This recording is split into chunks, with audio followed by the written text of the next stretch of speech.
Start. Today we will study about fundamental forces in nature. प्रकृति में मूल बल जो हमारा ये जो नेचर है, हम लोग जानते हैं कि physics is a study of nature and its laws. तो हम नेचर की जब स्टडी करते हैं तो इस नेचर में कितने प्रकार के बल मिलते हैं और ये फंडामेंटल पूछा जा रहा है। ऐसे तो हम कई प्रकार के बल जानते हैं। There are many types of forces. Friction का फोर्स होता है ना, ग्रेविटी का फोर्स होता है, इलेक्ट्रोमैग्नेटिक फोर्स होता है। तो ऐसे हम कई फोर्सेस जानते हैं, बोलो है नहीं, कई प्रकार की फोर्सेज होती है। फ्रिक्शन का फोर्स, इसमें जब हम चलते हैं तो गति के अपोजिट डायरेक्शन में लगता है। अपोजिट डायरेक्शन मोशन के अपोजिट डायरेक्शन में होता है, उस फोर्स को क्या कहते हैं? फ्रिक्शन का फोर्स। मतलब हम चल पाते हैं ड्यू टू फ्रिक्शन, यही है ना। तो कई प्रकार की फोर्सेज होती है। और फोर्स क्या होता है? फोर्स पुश और पुल, इसी को मुख्य रूप से हम फोर्स में संज्ञा देते हैं। एक्चुअल में हम लोग 10th में या 9th में पढ़े होंगे कि फोर्स एक वह राशि है जो किसी वस्तु पर लगकर उसमें परिवर्तन ला देती है या परिवर्तन लाने की कोशिश करती है, यही परत है। लेकिन अगर मुख्य रूप से कहा जाए 8th क्लास के अगर एनसीईआरटी की बात करें तो उसमें पुल और पुश की बात किया गया है ना, कि हम किसी वस्तु को पुश करेंगे या फिर पुल करेंगे। पुल करना मतलब खींचना और पुश करना मतलब दूर भगाना। तो ये जो पुश और पुल है ये एक प्रकार के, इसी को हम बोलते हैं कि फोर्स है। तो फंडामेंटल जो फोर्स होते हैं वो कितने प्रकार के होते हैं? तो अभी आपको मैंने बताया कि there are many types of forces in nature. बहुत सारे प्रकार के फोर्सेज हैं, पर उसमें से हमें जानना है कि फंडामेंटल कौन है। ठीक है, आपको अगर एग्जांपल याद आ रहा है कोई फोर्स का नाम तो आप बता सकते हैं। कोई फोर्स का नाम खुद से बताओ जो अभी हमने नहीं बताया। एक दो फोर्स का एग्जाम्पल देना है आपको खुद से। जैसे हमने पढ़ा गुरुत्वाकर्षण बल, तो एक तो वो एक ये फोर्स हो गया। विद्युत बल हमने पढ़ा, चुंबकीय बल पढ़ा, है ना। ऐसे कई बार आपने नाम सुना होगा। उसके बाद हमने घर्षण का फोर्स देखा। इसके अलावा आपको नाम बताना है फोर्स के बारे में। हाँ, उत्प्लावन बल भी, बायोंसी फोर्स हमने देखा, उत्प्लावन बल होता है। और कोई तनाव बल से ना, तनाव, जब हम किसी डोरी को लेकर, वो भोजपुरी वाला फिल्म नहीं देखते हो जिसमें हीरो हीरोइन को दुपट्टा लेकर पत्थर बांध के इसे नचाता है, गुंडा को मारता है, तो उसके जो दुपट्टा में जो फोर्स लगता है उसको बोलते हैं तनाव बल। ठीक है, तनाव बल। अच्छा, एक केंद्र की तरफ भी बल लगता है, अभी केंद्र बल, है ना, अप केंद्र बल सुना, सेंटर की ओर लगता है, वो सूडो फोर्स होता है। तो इस प्रकार के मेनी टाइप्स ऑफ फोर्सेज। कितना है? बहुत है। अब कोई काउंट करना चाहे कि बताओ कितना है कुल, तो टोटल हम नहीं निकाल पाएंगे। लेकिन हाँ, इस बात को ध्यान रखना है कि there are 4 types of fundamental forces in nature. ये तो याद रखना है। कितने प्रकार के फंडामेंटल फोर्स है? 4 प्रकार के। अब बात आती है कि 4 प्रकार के ही क्यों है। ठीक है, और 4 इतना सारा अभी आपने नाम बताया और फिर हम बोल रहे हैं कि 4 प्रकार के फोर्स होते हैं, तो इसमें क्या लॉजिक है और हमें जरूरत ही क्या है फंडामेंटल इतना सोचने की, है ना। तो ध्यान से समझिएगा। हमने एक यूनिफिकेशन पढ़ा था जो कि हमने आपको बताया था अकॉर्डिंग टू हिंदी मीडियम की फिजिक्स के विचार हैं ये, कि हम किसी भी चीजों को बहुत कम से कम पदों में व्यक्त करना चाहते हैं। मिनिमम लॉस और मिनिमम, हम तो चाहते हैं कि एक लॉस में डिफाइंड हो जाए, पर कोशिश करते हैं कि एक में नहीं होता, चलो मिनिमम में हो जाए। तो बहुत सारे घटनाओं को हम बहुत छोटे और बहुत कम नियमों में हम व्यक्त करना चाहते हैं। क्यों? क्योंकि थाउजेंड्स ऑफ लॉज रहेगा तो हम थाउजेंड्स ऑफ लॉज याद नहीं कर पाएंगे, कितना मुश्किल हो जाएगा। तो बहुत सारे लॉज को हम चाहते हैं कि कुछ नियमों में व्यक्त कर दें। तो मैंने आपको बताया था कि बहुत सारे जो हमारे नेचर में फेनोमेना होता है, तो उस फेनोमेना का हमने लिस्ट बनाया और उसके पीछे एक रीजन हमने बता दिया, एक रीजन, है ना, कि इतनी सारी फेनोमेना का रीजन ये है। फिर हमने दूसरा लिस्ट बनाया, जैसे सपोज इसमें हमने 200 फिनोमेना रखा और उसका रीजन एक बता दिया कि फलना चीज इसका एक रीजन है। जैसे मैंने आपको एग्जांपल दिया था कि पृथ्वी जो घूमती है ड्यू टू ग्रेविटी, पहाड़ से पानी नीचे आता है ड्यू टू ग्रेविटी, अगर सरफेस हम कोई बॉल रखते हैं, गड्ढा खोदते हैं, गड्ढा के नीचे चला जाता है बॉल कूद के ड्यू टू ग्रेविटी। वो सब ग्रेविटी की वजह से ही हो रहा है, गुरुत्वाकर्षण बल के कारण होता है ना। तो इतनी सारी बातें, इसी तरह से हम बहुत सारे फिनोमेना का केवल एक रीजन बताने की कोशिश करते हैं। ठीक है, तो इसको हम क्या बोलते हैं? यूनिफिकेशन।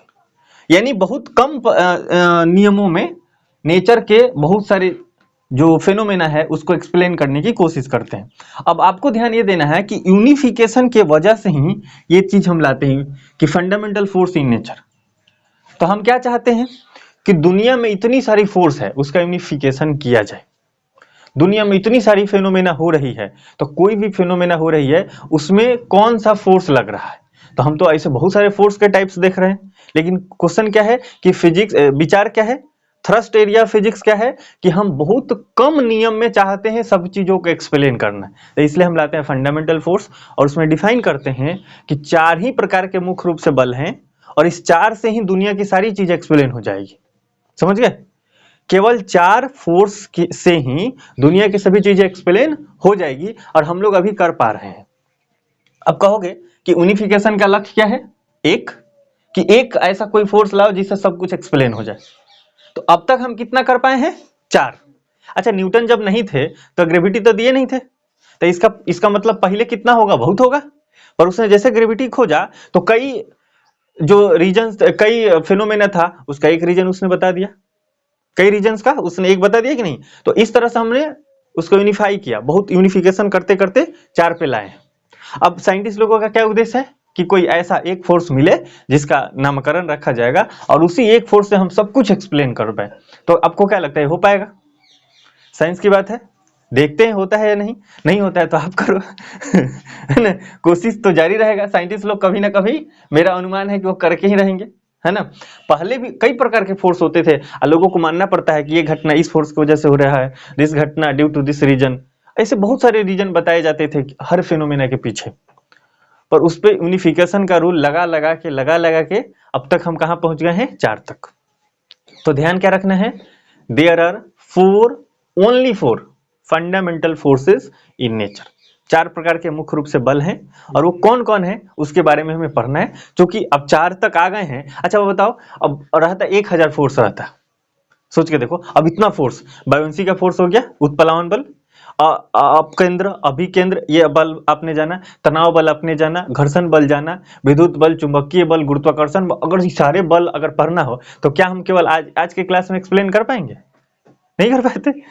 तो अब इतनी सारी चीजें कभी हम सारी चीजों को हम नहीं पढ़ पाएंगे, तो इसीलिए फिजिक्स में यूनिफिकेशन किया जाता है। और देखो यहाँ अच्छा से यूनिफिकेशन करके सबको रख दिया गया कि हाँ ये 4 कैटेगरी है। तो आप कहोगे तो इतना सारे बल दिख रहे हैं तो इसका क्या मतलब है? तो मैं आपको ये बताऊं कि यह जो 4 कैटेगरी दिया जा रहा है आपके एनसीईआरटी में जो दिया गया है, उसी 4 में सबको ला देना है। जैसे उसने 1 नंबर पे रखा है ग्रेविटी और दूसरे नंबर पे क्या रखा है? Electromagnetic force. तो इलेक्ट्रोमैग्नेटिक फोर्स में ही फ्रिक्शन का फोर्स आता है, घर्षण बल, यानी इलेक्ट्रोमैग्नेटिक्स का वो पार्ट है। अगर हम फ्रिक्शन फोर्स नहीं भी एक्सप्लेन करेंगे तो किसके अकॉर्डिंग करेंगे? इलेक्ट्रोमैग्नेटिक फोर्स के अकॉर्डिंग। तो सबसे पहला फोर्स लेते हैं, पहला क्या है? ग्रेविटेशनल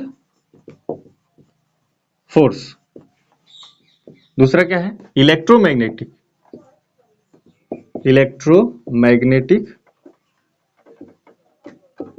फोर्स, है ना। और तीसरा है स्ट्रॉन्ग न्यूक्लियर फोर्स, है ना। स्ट्रॉन्ग न्यूक्लियर फोर्स आपको इसमें दिया गया है, स्ट्रॉन्ग न्यूक्लियर फोर्स। और चौथा क्या है? चौथा है वीक न्यूक्लियर फोर्स, है ना, वीक। तो WEA क्या है? डबल ई रहता है तो वो हो जाता है सप्ताह, है ना। तो वीक न्यूक्लियर फोर्स, ठीक है। तो there are only 4 fundamental forces in nature. ये 4 प्रकार के फंडामेंटल फोर्स है, इसी में सारे दुनिया के फोर्सेस को रख देना है। अब ध्यान क्या देना है, 2 ये जो फोर्स हैं ओनली 2, ये हमें विजिबल मतलब हम इसका इफेक्ट देख पाते हैं, मतलब ये बड़े से वर्ल्ड में दिखता है। और ये जो 2 फोर्स हैं ये विद इन द न्यूक्लियस होता है, मतलब हम नाभिक जो होता है ना, हमने शब्द पढ़ा है हिंदी में नाभिक, तो नाभिक के अंदर ये दोनों फोर्स लगते हैं, स्ट्रॉन्ग न्यूक्लियर फोर्स और वीक न्यूक्लियर फोर्स। ये कहाँ होते हैं? विद इन द न्यूक्लियस, मानी नाभिक के अंदर। आप ऐसे भी बोल सकते हो विद इन एटम, है विद इन एटम। तो एटम के अंदर ये लगते हैं दोनों के दोनों। हाँ, तो अब शब्द रखा गया है न्यूक्लियर, तो न्यूक्लियस यानी जो नाभिक है ना वो वाला बल, तो नाभिक के अंदर जो बल लगेंगे उसको बोलेंगे। अब इसमें 2 प्रकार के होते हैं, स्ट्रॉन्ग और वीक। तो आपके मन में आ रहा होगा कि इतना यूनिफिकेशन कर रहे हैं, तो जब ये न्यूक्लियस फोर्स ही है तो स्ट्रॉन्ग और वीक कहने की क्या जरूरत है? जरूरत का होगी न्यूक्लियर फोर्स, है कि ना? और यूनिफिकेशन हो जाएगा, फिर कहेंगे there are 3 types of force, बोलो है कि नहीं? तो आपके मन में आ रहा होगा, तो मेरे मन में भी आता है और साइंटिस्ट लोगों के मन में भी आया होगा, लेकिन वो ऐसा इसलिए अंतर करते हैं। देखो ये अभी न्यू स्टडी हो रहा है, ये इसके बारे में बहुत कुछ अभी नहीं जाना जाता है, लेकिन इसके पीछे का लॉजिक क्या है अभी हम लोग जानेंगे कि ये दो क्यों रखा गया है ना? ठीक है, स्ट्रॉन्ग और वीक। तो आपको सबसे पहले ये बात पता चलना चाहिए कि ये जो दो है वो विद इन न्यूक्लियस होता है, नाभिक के अंदर लगता है, और ये जो दो है वो हम यूनिवर्स में दूर दूर तक देख सकते हैं, अलग अलग डिस्टेंस होता है तो वहां देख सकते हैं। इसका सिंपल सा ये मतलब हुआ कि ये जो दोनों हैं ये लॉन्ग रेंज फोर्स है। बोलो, रेंज सही लिखा? ये रहता है क्या? इसका क्या मतलब है? इसका ये मतलब है कि ये दोनों जो फोर्स है वो कौन सा फोर्स है? Long range. ये दोनों के दोनों लॉन्ग रेंज फोर्स है। लॉन्ग रेंज का क्या मतलब होता है? जो दूरी पे लगता है, मतलब यहां एक वस्तु है, एक यहां वस्तु है, बीच में 10 किलोमीटर डिस्टेंस है, तो ये फोर्स लगते हैं, ठीक है। लेकिन न्यूक्लियस की बात करेंगे तो विद इन द न्यूक्लियस होता है, और वो आपको पता है कि कैसा न्यूक्लियस के अंदर में अगर आप जाओगे तो हम क्या देखते हैं कि उसका जो ऑर्डर होता है वो 10 के पावर 15 होता है, 10 के पावर -15 मीटर में होता है कि नहीं? यानी न्यूक्लियस तो बहुत छोटा है, तो ये छोटे से न्यूक्लियस में लगते हैं। और जैसे आप ये समझो कि अगर ये मान लो कि कोई एक कार्बन एटम है, तो ये उसका एक न्यूक्लियस है, ठीक है। तो इस न्यूक्लियस में क्या क्या होता है? न्यूट्रॉन होते हैं और प्रोटॉन होते हैं, तो इन दोनों के बीच में लगेगा, या प्रोटॉन है प्रोटॉन के बीच में लगेगा, क्योंकि आपको पता है ना न्यूक्लियस के अंदर जो न्यूक्लियस के अंदर में सारे इलेक्ट्रॉन बहुत कम पास पास सटे हुए हैं, और इलेक्ट्रॉन तो अलग अलग होता है कि नहीं? इलेक्ट्रॉन तो अलग अलग है ना, ये तो दूर दूर है, तो यहाँ इलेक्ट्रॉन में डिस्टेंस है, लेकिन जो न्यूक्लियस होता है वो तो छोटा सा है, और उसी में सब वहीं पे प्रोटॉन भी है और न्यूट्रॉन भी है। कैल्शियम की बात करोगे तो वहां तो 20 हो जाते हैं, एक छोटे से एरिया में जहां पर 20 है। तो अब सोचो अगर एक प्रोटॉन पास पास में है और दोनों पे पॉजिटिव चार्ज है, तो वो दोनों एक दूसरे से भाग क्यों नहीं जाते? रिपल्सन तो होगा ना, और रिपल्सन होगा तो टूट जाना चाहिए, बाहर निकल जाना चाहिए। रिपल्सन होगा तो ऐसे नाभिक तो फैल जाना चाहिए, पर ऐसा होता नहीं है। तो ये रखा गया है। साइंटिस्ट लोगों का क्या मानना है कि जब हम शॉर्ट रेंज में आते हैं तो ये जो प्लस प्लस जो है वो रिपल्सन नहीं करके अट्रैक्शन करता है, ठीक है। तो ये दोनों लॉन्ग रेंज है, और एक कौन सा है? ये शॉर्ट रेंज है, ये भी शॉर्ट रेंज। अच्छा, शॉर्ट रेंज समझ में आ रहा है ना, लॉन्ग रेंज? इसका सिंपल सा मीनिंग क्या है? इसका कहने का मतलब यह है कि बहुत दूर दूर अगर वस्तु रहेगा तो फोर्स लगेगा, ये भी दूर दूर रहेगा वस्तु तो फोर्स लगता है। और ये कब लगेगा फोर्स? जब वस्तुएं पास पास रहेंगी, ऑब्जेक्ट पास पास होगा। और ये कब लगेगा? जब पास पास होगा। तो हमने क्या जाना, ये लॉन्ग रेंज है। और जैसे मान लो कि यहाँ पर एक पृथ्वी है अपनी, और सन है यहाँ, तो इनके बीच में फोर्स लगेगा। तो देख रहे हो कितना दूर है ना? अब जैसे हमने, अब यहाँ पर देखो हमारे पास ये मार्कर है, अब हमने छोड़ा तो कहाँ गिरा? धरती पर। तुम कहोगे गिरेगा, किसी नॉर्मल आदमी से पूछोगे क्यों गिरा तो रीजन नहीं बताएगा, लेकिन तुम्हें पता होना चाहिए कि क्यों गिरा, क्योंकि पृथ्वी ने उसको खींचा, ग्रेविटी इसको बोलते हैं, बोला है नहीं? तो ग्रेविटी ने खींचा इसलिए गिर गया। और कितना दूरी है इसका? लॉन्ग रेंज है ना, देखो इतना कुछ तो 1-2 मीटर होगा, लेकिन जब हम इसमें आते हैं तो एकदम शॉर्ट रेंज है। और कितना हमने बताया था अभी आपको? 10 के पावर -15 मीटर के रेंज में होता है, इतना कम है। मतलब एक को भाग देना है 1 पर, 15 को 0 लगा के, तो कितना आएगा? 0.0000। इतना कम कि पूछो नहीं, उसको हम मेजर भी नहीं कर पाए, बहुत मुश्किल से होगा, है कि नहीं? तो ऐसे केस में हम देखते हैं कि ये शॉर्ट रेंज है और ये दोनों लॉन्ग रेंज है। कोई दिक्कत?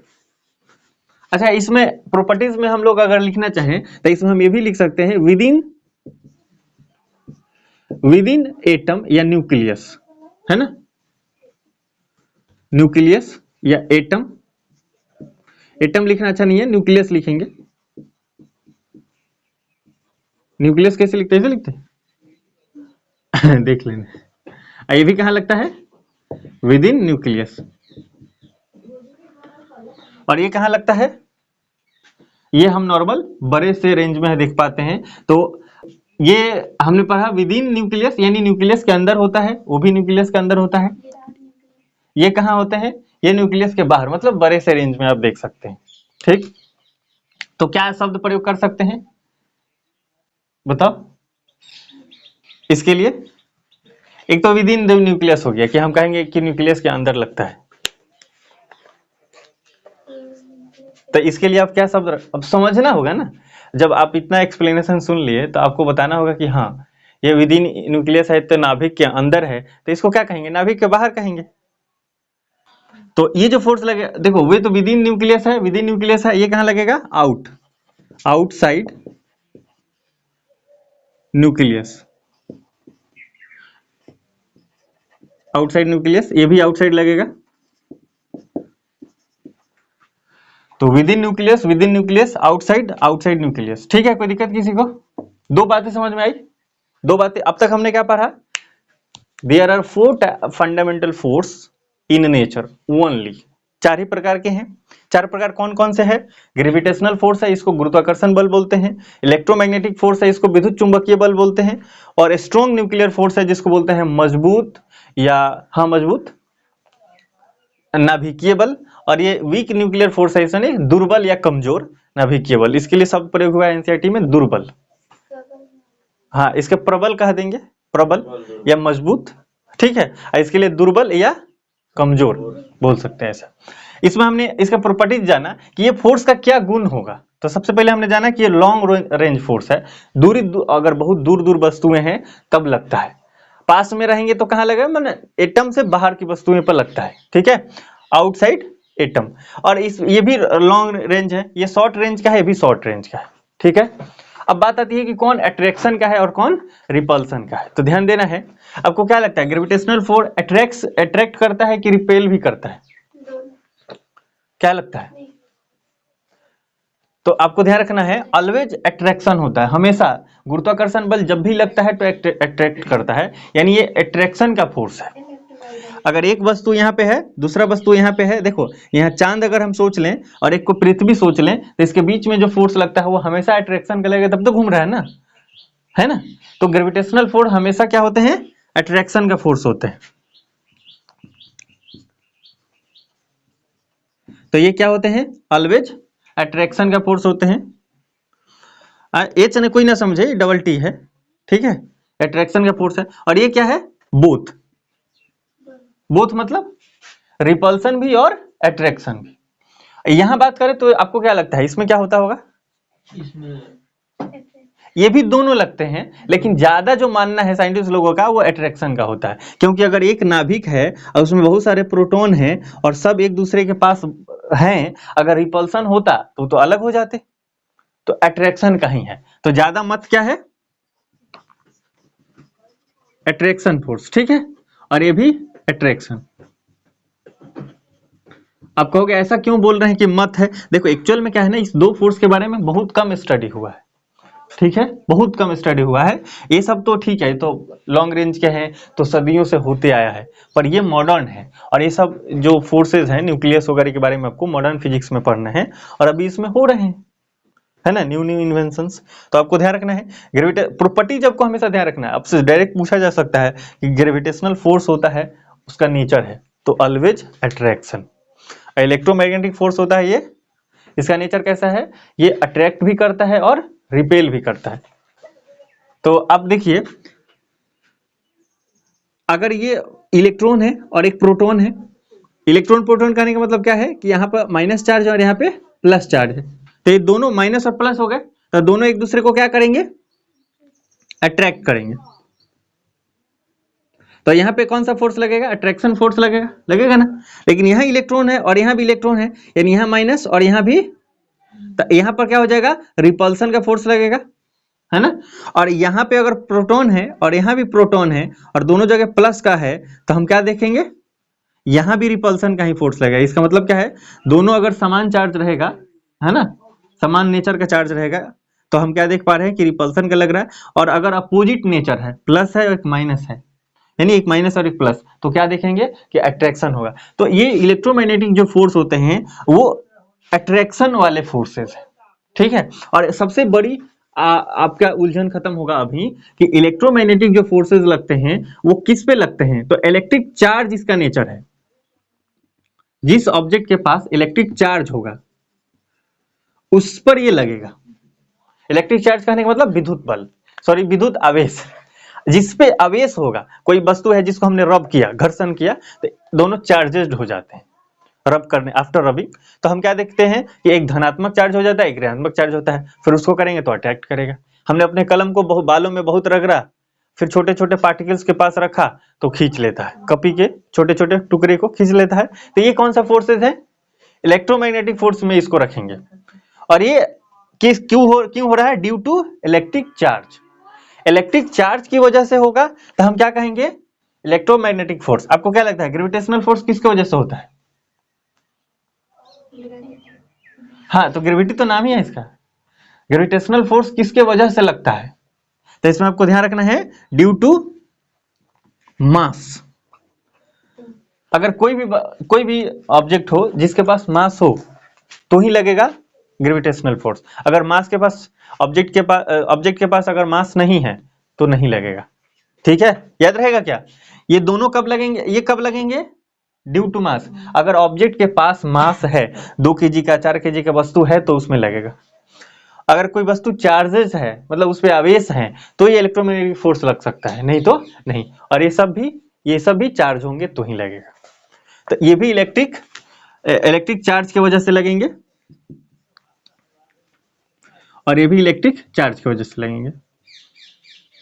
समझ में आया? तो अगर आपसे ऐसा पूछा जाए कि ग्रेविटेशनल फोर्स, जो गुरुत्वाकर्षण बल है, वो किसके वजह से लगता है, और उसमें ऑप्शन दिया जाए आपको आवेश, द्रव्यमान, दोनों, इनमें से कोई नहीं, तो हमें द्रव्यमान को चुनना होता है। समझ गए?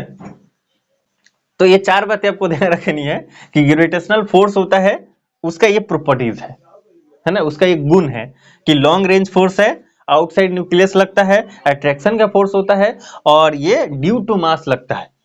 किसी भी वस्तु में अगर द्रव्यमान है तो ये लगेगा। और ग्रेविटेशनल फोर्स किसने खोजा था, न्यूटन ने। इसका खोज किसने किया, सर आइजक न्यूटन ने, इंग्लैंड के थे। और इलेक्ट्रोमैग्नेटिक फोर्स की बात है तो लॉन्ग रेंज है, आउटसाइड न्यूक्लियस लगता है, ये दोनों करते हैं, दोनों प्रकार के फोर्स लगाते हैं, अट्रैक्शन भी और रिपल्सन भी। और ये किसके वजह से होते हैं, ड्यू टू इलेक्ट्रिक चार्ज। और इसके बारे में शॉर्ट रेंज दोनों है, विद इन न्यूक्लियस लगता है, दोनों के दोनों अट्रैक्शन का फोर्स है, और दोनों के दोनों इलेक्ट्रिक चार्ज की वजह से लगते हैं। अब देखो इसमें दोनों में अंतर क्या है, बेसिक अंतर थोड़ा हम लोग समझते हैं। एक्चुअल में क्या होता है, अगर कोई न्यूक्लियस है, किसी एटम का कोई न्यूक्लियस है, तो उसमें प्रोटॉन पास में है, फिर पास में है, फिर पास में है, प्रोटॉन एक दूसरे के पास है ना। तो ये यहाँ अट्रैक्शन का फोर्स लग रहा है। लेकिन हम रेडियो एक्टिव पढ़ेंगे, आप लोग 12th में पढ़ोगे रेडियो एक्टिविटी, तो उसमें क्या होता है ना, किसी जैसे यूरेनियम है, रेडियो एक्टिव एलिमेंट है, तो वहां से क्या होता है ना, उसमें से कुछ निकल के बाहर चले जाते हैं कूद के। तो वहां जो बाहर जाते हैं रेडियो एक्टिव मटेरियल, तो अभी जो बाहर आए हैं ना कूद के, तो वो क्यों आए, क्योंकि उनके पास जो न्यूक्लियर फोर्स लग रहा है वो वीक न्यूक्लियर फोर्स लग रहा है ना। तो अगर मान लो नहीं आते, एक दूसरे के पास बंधे रहते तो स्ट्रॉन्ग है, बाहर निकल के आ गए, इसका मतलब वीक है। तो रेडियो एक्टिव जब हम पढ़ेंगे तो पता चलेगा कि ये कैसा होता है, पूरा प्रॉपर्टीज आपको समझ में आएगा। एक्चुअल में हम क्या करते हैं, जैसे यूरेनियम हो गया, जो भारे, जो बहुत ज्यादा परमाणु संख्या वाले परमाणु होते हैं, जिनकी संख्या एटॉमिक नंबर ज्यादा होता है, यूरेनियम 92 होता है। अब उसके पास से क्या होता है ना, उसमें से बहुत सारे उसमें से बहुत सारा मटेरियल निकलता है, बाहर निकलता है। जैसे हम 1 kg यूरेनियम रख देंगे ना, तो 1 kg रहेगा नहीं, वो धीरे धीरे कम होते जाता है। क्यों? क्योंकि उसमें से मटेरियल इजेक्ट होते, बाहर निकलते हैं। और क्यों निकल रहे हैं? क्योंकि वीक फोर्सेज है उनके अंदर, तभी तो निकल रहे हैं। तो इसलिए आपको ध्यान रखना है। तो यहाँ वीक, इसका रिलेशन किस चीज से लिया जाएगा, रेडियो एक्टिव मटेरियल से। रेडियो एक्टिव मटेरियल में होता है, और स्ट्रॉन्ग है, इसमें सब में होगा। रेडियो एक्टिव मटेरियल में भी स्ट्रॉन्ग होता है कुछ भाग तक, और कुछ वीक होंगे। और वीक कब मानेंगे, जब उसमें से बाहर निकल गए, तो कहेंगे कि ये बाहर क्यों निकले, क्योंकि कमजोर थे, हाँ, इस वजह से। ठीक है, कोई दिक्कत? और अभी नेचर में इसके बारे में बहुत कुछ जानकारी साइंटिस्ट लोग के पास है नहीं, नॉर्मल सी बात है, इसको ध्यान रखना है। अच्छा, अब इसके बारे में और थोड़ा सा पढ़ते हैं कि कौन स्ट्रॉन्गेस्ट है, ज्यादा सबसे ज्यादा स्ट्रॉन्ग कौन फोर्सेस है। तो हमें इस पे बारे में चर्चा करनी है। तो आपको क्या लगता है, अगर इसको देखा जाए ग्रेविटेशनल फोर्स और इसके बारे में सोचा जाए तो क्या है। तो देखो, अगर हम इसको अगर 1 न्यूटन मान लें, फोर्स का ऐसे मात्रा क्या होता है न्यूटन। तो अगर इसको 1 न्यूटन, अगर दो ऑब्जेक्ट हैं और डिस्टेंस सेम है और उनके बीच में जो फोर्सेस लग रहे हैं, तो अगर 1 न्यूटन कहेंगे तो एक्चुअल में क्या होता है ना, जब इलेक्ट्रोमैग्नेटिक फोर्स के बाद पास जाते हैं तो ये 10⁻19 टाइम्स बढ़ जाते हैं। हाँ 39 नहीं लिखा, कितना बोले हम 39, 10⁻39 जो है इतना टाइम्स, मतलब एक पे कितना जीरो 39 जीरो। तो आपको क्या लग रहा है मजबूत कौन है, ये 1 न्यूटन है तो ये 10⁻39 न्यूटन है, समझ रहे हो। तो इससे कितना गुना ज्यादा है 10⁻39। थोड़ा मोड़ा नहीं होता, ये बहुत होता है, हम पढ़ भी नहीं पाएंगे, इतना होता है ये। वैज्ञानिक संकेत में इसलिए पढ़ रहे हैं, ऐसा अंक है मैंने 2 लाख ऐसे 4 लाख ऐसे बोलना चाहें 10 अरब न्यूटन, तो ऐसा नहीं बोल पाएंगे, इसको इसलिए हमने वैज्ञानिक संकेत में लिख दिया है। ठीक, तो याद रहेगा, ये अगर 1 न्यूटन है तो ये 10⁻39 न्यूटन है। तो इसके लिए शब्द प्रयोग क्या होंगे कि इसमें और इसमें अगर कंपेयर किया जाए तो ये 10⁻39 टाइम्स ज्यादा लगते हैं, फोर्सेस स्ट्रांग होते हैं। ठीक है, और अगर यहां पे आओगे स्ट्रॉन्ग न्यूक्लियर फोर्स में तो हमें क्या पता चलता है कि इससे दुगुना होता है ना, 2 टाइम्स मोर, सॉरी 10⁻2 टाइम्स। किसके कंपेयर में, इलेक्ट्रोमैग्नेटिक फोर्स के कंपेयर में, ऐसा ना समझे इसके कंपेयर में है। तो इलेक्ट्रोमैग्नेटिक से इसके कंपेयर में है, इसका मतलब क्या है 100 गुना, इससे 100 गुना ज्यादा। 10⁻2 का मतलब क्या होता है 100, यानी जो इलेक्ट्रोमैग्नेटिक फोर्स है उससे 100 गुना ज्यादा स्ट्रॉन्ग न्यूक्लियर फोर्स लगता है। ठीक है, और वीक न्यूक्लियर फोर्स कितना है, इसके बराबर है। इलेक्ट्रोमैग्नेटिक जो फोर्स होते हैं उसके इक्वल माना जाता है, इक्वल टू इलेक्ट्रोमैग्नेटिक फोर्स। तो अगर आपसे पूछा जाए स्ट्रॉन्गेस्ट फोर्स कौन है, नेचर में सबसे ज्यादा स्ट्रॉन्ग कौन सा फोर्स होता है, तो आप क्या कहेंगे है? तो स्ट्रॉन्ग न्यूक्लियर फोर्स ये सबसे ज्यादा स्ट्रॉन्ग है। उसके बाद कौन है इलेक्ट्रोमैग्नेटिक, उसके बाद वीक न्यूक्लियर फोर्स, उसके बाद ग्रेविटेशनल फोर्स। तो weakest force in nature is called gravitational force, ये सबसे वीकेस्ट है। ये वाला नहीं कह सकते क्योंकि ये दोनों के इक्वल होते हैं, क्योंकि ये सबसे ज्यादा है तो इसी के आसपास इनको माना जा सकता है, थोड़ा सा कम होंगे इतना हम सोच सकते हैं। तो 100 टाइम्स मान लो ये कम है, पर अभी तक पूरा ज्ञात नहीं है, लेकिन यहाँ इलेक्ट्रिक चार्ज है तो इस वजह से क्या मानते हैं कि ग्रेविटेशन से जरूर मजबूत होगा। ठीक है, जो ये जो चार्ज वाले होते हैं इलेक्ट्रिक चार्ज, वो बहुत स्ट्रॉन्ग फोर्सेज होते हैं। जैसे मान लो हमने ये सब कुछ लिखा है ना अभी बोर्ड पे, देखो ध्यान से, बोर्ड पे लिखा है ना, तो यहां से इंक निकल रहा है ना, तो इंक निकल रहा है इसका क्या मतलब, इसमें भी तो कुछ ना कुछ मास होगा। दुनिया में ऐसा जो हम जो देख रहे हैं सब चीजें, तो मासलेस है क्या, कुछ भी नहीं मासलेस, सबके पास कुछ ना कुछ तो मास है ना। तो इसमें से इंक निकल रहा है, जैसे पानी हम लेते हैं, लिक्विड है, लिक्विड फॉर्म में होता है तो उसके पास मास होता है ना, 1 लीटर 2 लीटर ऐसे बोलते हैं। तो इंक निकल रहा है भी थोड़ा लिक्विड फॉर्म में होता है, हालांकि ठोस भी दिख रहा है ना तुम्हें, तो इसके पास भी मास होगा, बोलो हाँ है ना। तो हमने ये जो इंक का ये जो हमने बूंदा यहाँ लिखा है, ये जो इंक दिया है यहाँ पे, तो इसके पास मास है, मासलेस नहीं है, ये मास तो है। और ग्रेविटी भी है, देखो नीचे ग्रेविटी है, पृथ्वी नीचे है, तो ये मास और पृथ्वी वाला मास दोनों के बीच में ग्रेविटेशनल फोर्स लगेगा या नहीं। इस बूंद के बीच में और पृथ्वी के बीच में ग्रेविटेशनल फोर्स लगेगा, बोलो है ना। क्यों लगेगा, क्योंकि ग्रेविटेशनल फोर्स मास की वजह से लगता है, पृथ्वी के पास मास है हमें पता है, और ये मासलेस नहीं है, इसके पास भी मास है। बोर्ड नहीं बोल रहे हैं हम, इंक बोल रहे हैं, इंक का जो पार्टिकल्स हैं उनके बीच में भी इसमें भी मास है। तो ग्रेविटी का फोर्स यहाँ लग रहा है पृथ्वी और इस इंक के बीच में। अगर एक के पास मास नहीं रहेगा तो क्या खींचेगा, हाँ नहीं रहेगा तो नहीं खींचेगा, मास रहेगा तभी ग्रेविटी का फोर्स लगेगा। इसके पास मास है, पृथ्वी के पास मास है, दोनों के बीच में ग्रेविटेशनल फोर्स लग रहे हैं, तो नीचे कहीं नहीं जा रहे, बात तो ही आती है ना। जब ग्रेविटेशनल फोर्स लग रहे हैं, अगर हम किताब डालेंगे तो नीचे चला जाएगा, लेकिन ये तो नीचे नहीं जा रहे हैं। इसका क्या मतलब है? इसका मतलब ये है कि यहाँ ग्रेविटी का फोर्स लग रहा है, ठीक बात है, पर यहाँ कोई और फोर्स लग रहा है, इस वजह से ग्रेविटी खींच नहीं पा रहा, वो उसको अपोज कर दे रहा है। अगर मान लो हम कोई चीज हो, इधर से हम खींचना शुरू करें, वो रस्सा खेल वाला देखा तुम, कि इधर से 10 लोग खींच रहे हैं रस्सी और उधर से 10 लोग रस्सी खींच रहे हैं, तो किधर जाएंगे? जिधर मजबूती होगा।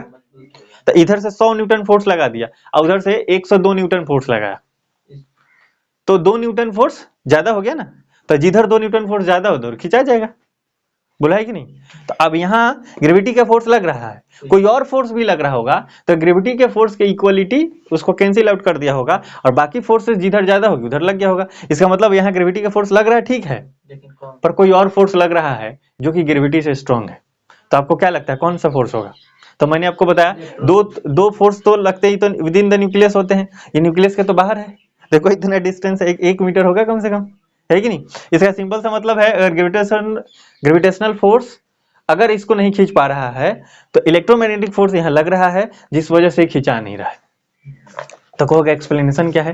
तो इसका एक्सप्लेनेशन ये है, जब हम चीजों को रगड़ते हैं, क्या करते हैं?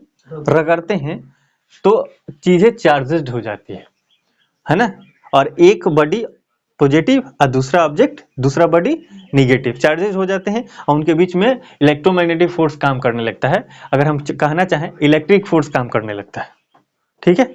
इलेक्ट्रिक और मैग्नेटिक फोर्स दोनों को एक साथ में कर दिया है तो इलेक्ट्रोमैग्नेटिक फोर्स बना है, ठीक है। इसका मतलब हम ये जो ऐसे कर रहे हैं ना बोर्ड पे, तो क्या हो रहा है? ये घर्षण ही हो रहा है, तो घर्षण की वजह से ये चार्जेड हो जा रहे हैं। तो बोर्ड और ये इंक के जो पार्टिकल्स हैं वो दोनों चार्जेड हो जा रहे हैं और इस वजह से दोनों सट जा रहे हैं, ठीक है। और चूंकि इलेक्ट्रोमैग्नेटिक फोर्स जो होता है 10 to power 39 times more than है strong due to compare to gravitational force, तो इस वजह से ये नहीं नीचे गिर रहा है, क्योंकि इलेक्ट्रोमैग्नेटिक फोर्स स्ट्रॉन्ग होता है और यहाँ इलेक्ट्रोमैग्नेटिक फोर्स लग रहा है बोर्ड और इंक के पार्टिकल्स के बीच में, ठीक है। हम चलते हैं धरती पर, तो अगर हम यहाँ पर खड़े हैं, गिर नहीं रहे हैं, आपने ये पढ़ा होगा 6ठी 7वीं क्लास में कि अगर फ्रिक्शन का फोर्स नहीं लगे तो हम लोग चल भी नहीं पाएंगे, एक डेग भी गिर जाएंगे, हम पाँव जैसे रखेंगे तो फिसल जाएंगे। केरा के छिलका पे जैसे पाँव पड़ता है तो हम फिसल जाते हैं, क्यों? क्योंकि वहां पर अट्रैक्शन का फोर्स बहुत कम हो जाता है और हम गिर जाते हैं, अपनी बैलेंस नहीं बना पाते। तो जैसे हम पाँव रखते हैं ना, तो धरती और हमारे पाँव के बीच में घर्षण होता है और वहां पे ये जो दोनों नीचे जो ऑब्जेक्ट है वो चार्जेड हो जाते हैं और दोनों एक दूसरे को पकड़ लेते हैं, इस वजह से हम नहीं गिरते। तो कहोगे ऐसा तो हम देखे नहीं, तो देखे होगे नहीं, ये फील करने की बात है, एक्सप्लेनेशन है ये।